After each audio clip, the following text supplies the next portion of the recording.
Hey, and welcome back to Animation Study Group, the series where I, a beginner in animation, encourage you to follow along as I work my way through this, the Animator Survival Kit by Richard Williams.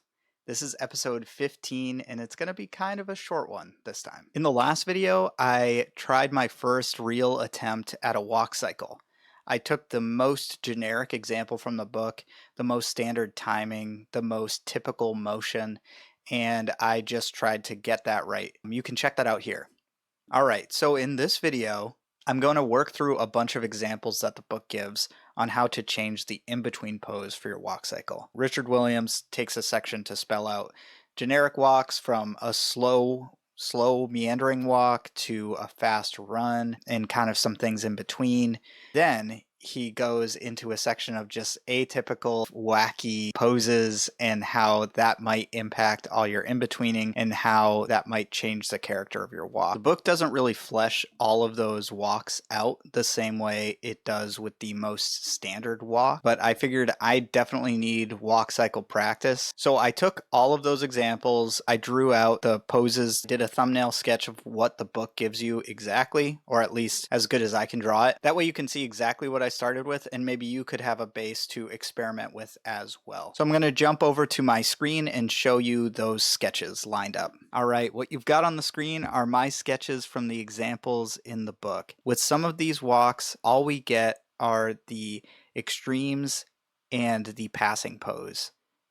But with some, we get a couple more in-betweens or breakdowns. And that seems to be dependent upon where Richard Williams chose to put the atypical nature of the walk. In this first example, we have the passing pose is also our high pose. And if you remember from the last video, with the typical walk, you've got a high pose that is slightly higher than the passing pose right in the center, where the character is sort of starting to step into that next contact position. In the second example, we took the passing pose and we made that the low point. In the third example, you've got the passing pose kind of hunched down. In the next example, you've got the passing pose with kind of the chest out. Also, it's the high point in the walk. Here, the character gets some three-dimensional motion where it's leaning out toward the camera in this in-between and it's leaning away from the camera in this in-between. In this next example, you've got the character kind of leaning forward as they take weight on that first step. And in the next example, you've got the character leaning back as they reach out into the next step. And in the last example, you've got the character's foot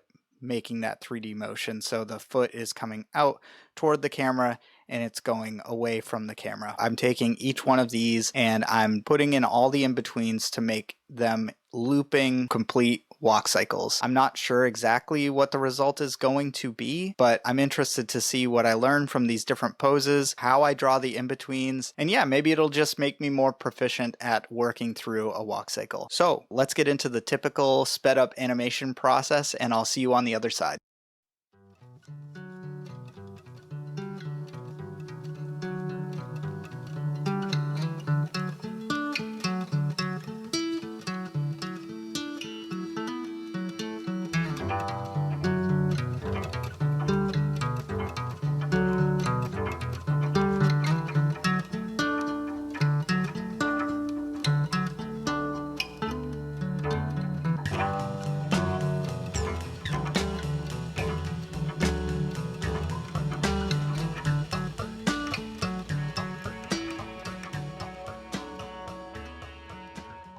All right, and this is the end result. I took all of those animations and I lined them up so they'd be on one canvas and in one camera frame. And this process was pretty interesting. I feel like I learned a lot from it. I would say a lot of these aren't perfect. You can see some of them aren't looping quite right, and I wonder if that's because I kind of dragged them over so that they could stay in one place. If I just let them walk across the screen, I wonder if that would kind of clean up a little bit. But you'll see, especially with this one down here, the one that sort of wobbles right to left, the legs do a little weird stutter step, and I'm not sure if that's an optical illusion or if that's where the loop reoccurs, but it just doesn't look quite right to me. Also, this one down here, that doesn't look like anything I've ever seen anybody do. But again, this was just sort of experimental. I wanted to see how these would turn out. And I'm not trying to hone these. I'm just kind of trying to get some reps in, trying to learn a little bit and figure some things out. So let me talk about a couple that kind of jump out at or taught me something interesting. I really like this one over here.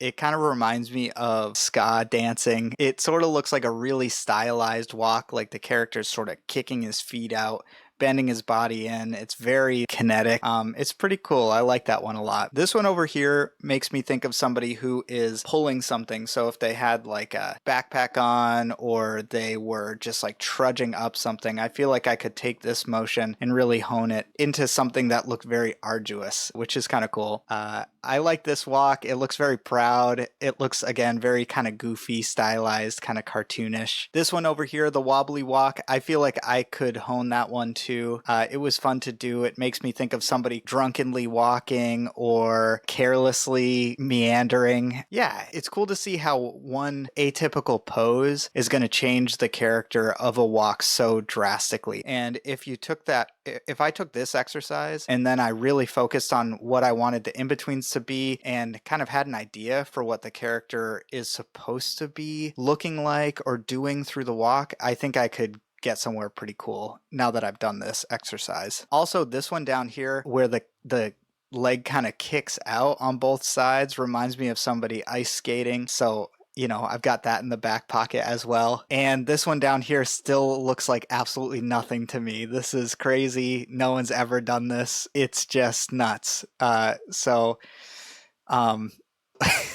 I don't know what's going on down here. I think honestly, now that I'm watching it cycle through, the real problem is this one particular in between where the perspective on the leg in the background changes. It kind of scoots out in front and then you get a skewed perspective on the body, which makes this motion just look insane. I don't know. I'd like to give this one a try. I feel like I expected it to kind of look like a character sneaking or skulking, and it may be just too drastic on that tilt back motion. But yeah, that's really it. This was a cool exercise. It was great practice to get in and just try a bunch of different walk cycles. I wouldn't necessarily know where to start if I were to try to make a character ice skate or make a character look like they're pulling something or just change kind of the vibe of how they're walking. So just taking a weird pose in the center and working around that was a cool exercise. I definitely recommend you try it if you're learning out there as well. So as always, thanks so much for watching. And I'm seeing a slow uptick in people following along, and I think that's really cool. As always, I'd love to see what anyone else out there is working on, and I'm looking forward to the next video. So until next time, take care.